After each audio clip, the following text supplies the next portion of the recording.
हरि ओम. चिंतन ब्रह्मसत्यम जगन्मिथ्या. प्रवचन क्रमांक 111. पूर्ण श्लोक जाणावा. पु ल देशपांडे यांनी लखू रिचबूड अशी एक व्यक्तिरेखा त्यांच्या व्यक्ती आणि वल्ली या पुस्तकामध्ये शब्दबद्ध केली आहे. असे काही महाभाग असतात की ते बरेच काही करावे असे त्यांना वाटत असूनही प्रत्यक्षात त्यांना काहीही जमत नाही. परंतु तरीही काही कालावधीनंतर आपण ते सर्व केले आहे असा गैरसमज करून ते लोकांमध्ये हौसेने चमकत राहतात. अशांना अर्धवट ज्ञान असते. त्या जोरावर एखाद दुसरे वाक्य फेकून ते समाजात भाव खाऊन जातात. पु ल देशपांडे यांचा लखू रिचबूड हा अशांपैकी एक आहे. या व्यक्तिरेखेबद्दल पु ल देशपांडे लिहितात, चष्मा आल्यामुळे आपल्याला स्पोर्ट्समध्ये ॲक्टिव्ह भाग घेता येत नाही याची हळहळ लखू दाखवू लागला. कदमचा बॅकहँड अजून तितकासा पॉवरफुल जात नाही. मिस मोहिनीने अजून सर्व्हिस सुधारायला पाहिजे. अशा सूचना प्रेक्षकात बसून करणाऱ्या तज्ज्ञाची भूमिका लखू घेत असे. एकदा 7-8 जण मित्रांच्या घोळक्यात, शेक्सपिअरचं निष्कारण तोम माजवलंय बुवा तुम्ही. शॉच्या मानाने त्याला सोशल कॉन्शियसनेस अजिबात नाही असे वाक्य त्याने भिरकावून दिले होते. असे हे अर्धवटराव महानुभावी यदा यदा हि धर्मस्य ग्लानिर्भवति भारत हे टीव्हीवर महाभारतावरील मालिका पाहून पाहून पाठ झालेले वाक्य समाजात वावरताना मोठ्या ऐटीत फेकून आपण गीतेचे अभ्यासक आहोत असा आभास निर्माण करतात. किंवा भगवान आद्य श्री शंकराचार्यांचे भजगोविंदम फार सुरेख आहे, वाचा एकदा, आणि काही अडलं ना तर मला विचारा, असे वाक्य 4 चौघात ठोकून देतात. सर्वसामान्य जनता अशांना बिचकते. त्यांना वाटते की हा किती ज्ञानी विद्वान पंडित आहे.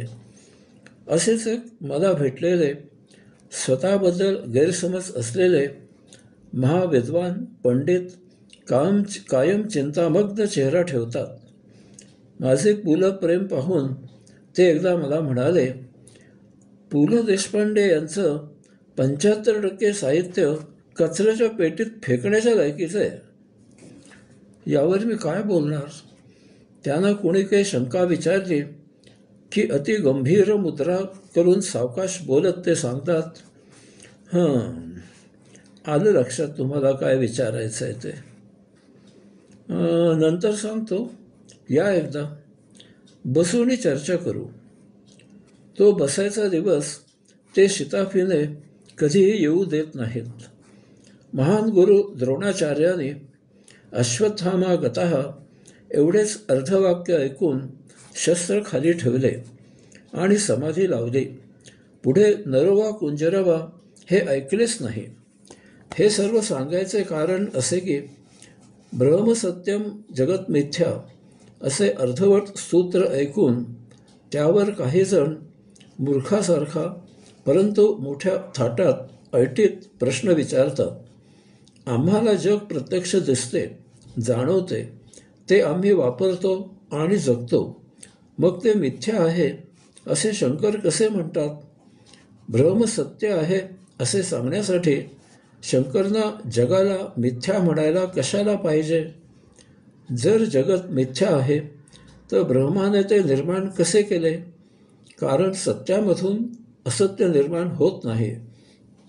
हे विचारताना असे अर्धवट ज्ञानाने भवकलेले लोक भगवान आद्य श्री शंकराचार्यांचा आदराने उल्लेखही करत नाहीत. त्यांना शंकर असा म्हैसे म्हणतात आणि शंकर असा त्यांचा उल्लेख करतात.